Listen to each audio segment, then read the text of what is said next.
Sa Re Ga Ma Pa senior season 5ல one of the contestant இருக்கக்கூடிய செந்தமிழனுக்கு, இப்ப அதே சீனியர் சீசன் 5ல ஒன் ஆஃப் த கண்டஸ்டன்ட் இருக்கக்கூடியவங்க தான் இனியா. அவங்களோட அப்பா ராஜகுமாரன் இப்ப செந்தமிழுக்கு பல உதவிகள் செய்ய போறதா தகவல் ஒண்ணு வெளிவந்திருக்குது. அதோட விவரத்த இந்த இதுல பார்க்க போறோம். சரிகமபா சீனியர் சீசன் 5ல பல போட்டியாளர்கள் கலந்துக்கிட்டாலும், மக்களோட மனக்கவர்ந்த போட்டியில ஒருத்தவர் தான் கரூர் மாவட்டத்தை சேர்ந்த செந்தமிழன். ஒரு ஒர்க் ஷாப்ல மெக்கானிக்கா இவரோட பயணத்த ஆரம்பிச்ச இவரு, அந்த ஒர்க் ஷாப்ல இருந்து எக்கச்சக்கமான பாடல்கள பாடி, அது மூலியமா தான் சரிகமபா ஷோவுக்கு வந்தாரு. ரீசென்ட்டா நடந்து முடிஞ்ச டெடிகேஷன் டவுன்ல தான் அப்பாவுக்காக ஒரு பாடல பாடி ரொம்ப எமோஷனலா ஃபீல் பண்ணியிருந்தாரு. செலவுக்கு தான் அப்பா காசு கேட்கும்போது குடுக்க முடியல அப்படிங்கிற மாதிரியும் பயங்கரமா கதறி கதறி அழுதிருந்தாரு. இந்த மாரி சிச்சுவேஷன்ல அதே டெடிகேஷன் டவுன்ல ஒன் ஆஃப் த கண்டஸ்டன்ட்டா இருக்கக்கூடிய இனியா அவங்க பெர்ஃபார்மன்ஸ் பண்ணும்போது, இனியாவோட பேரண்ட்ஸா இருக்கக்கூடிய தேவயானியும், இனியாவோட அப்பாவா இருக்கக்கூடிய ராஜகுமாரனும் ஷோவுக்கு வந்து எமோஷனலா பல விஷயங்கள ஷேர் பண்ணியிருந்தாங்க.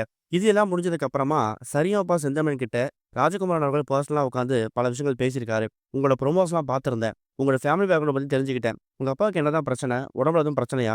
மருத்துவ செலவுக்கு எதுவும் காசு தேவைப்படுதா? அப்படிங்கிற மாரி கேட்டிருக்காரு.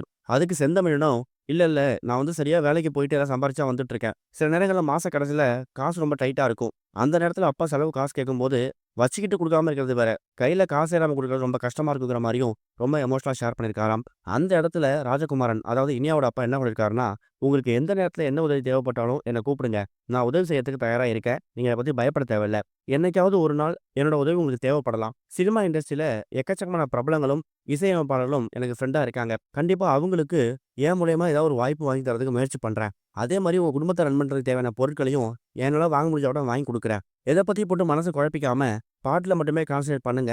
இனியா மாதிரியே நீங்களும் எனக்கு ஒரு பையன் தான்ங்கிற மாதிரியும், உங்களுக்கு எந்த நேரத்துல என்ன உதவி தேவைப்பட்டாலும் அத செய்யறதுக்கு நான் ரெடியா இருக்கேங்கிற மாதிரியும், இனியாவோட அப்பா ராஜகுமாரன் சொன்னதுக்கு அப்புறமா, செந்தமிழன் என்ன பண்றதுன்னு தெரியாம பயங்கரமா எமோஷனலா ஃபீல் பண்ண ஆரம்பிச்சுட்டாரு.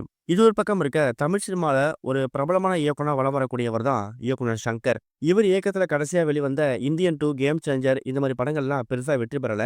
விமர்சன ரீதியாவும், வசூல் ரீதியாவும் ஒரு பெரிய அடி வாங்கிருச்சு. இன்னொரு பக்கம் சங்கரோட மகளா இருக்கக்கூடிய அதித்தி சங்கர் இப்ப தமிழ் சினிமால வளர்ந்து வரக்கூடிய நடிகையா இருக்க வந்துட்டு இருக்காங்க. விருமன் திரைப்படத்திலையும், சிவகார்த்திகேயன் அவர்களோட மாவீரன் திரைப்படத்திலையும் ஹீரோயின் கதாபாத்திரம் பண்ணியிருந்தாங்க. இவங்க குடும்பத்துல இருந்து அடுத்ததா யார் வரப்போறாங்க அப்படிங்கிற கேள்வி இருந்துச்சு. ஆனா ரீசென்ட்டா தான் சங்கரோட 2வது மகளுக்கு திருமணம் நடந்து முடிஞ்சது. இப்படி இருக்கும்போது சங்கருக்கு அரிஜித் அப்படின்னு சொல்லக்கூடிய ஒரு மகன் இருக்காரு. அவரு தான் இப்ப அதித்தி சங்கருக்கு அப்புறமா தமிழ் சினிமாவுக்கு வரப்போறாராம். இந்த ஒரு அப்டேட் இப்ப வெளிவந்து ரசிகர் மத்தியில சந்தோஷத்தை ஏற்படுத்தியிருக்கு. சங்கரோட மகன் அரிஜித் இப்ப ஏஆர் முருகதாஸ் கிட்ட அசிஸ்டன்ட் டைரக்டரா ஒர்க் பண்ணி வந்துட்டு இருக்காராம். சிவகார்த்திகேயனோட மதராசி திரைப்படத்துல அவரும் ஒர்க் பண்றாரு. அரிஜித் சங்கர் கூடிய சீக்கிரம் ஹீரோவாக போறாராம்.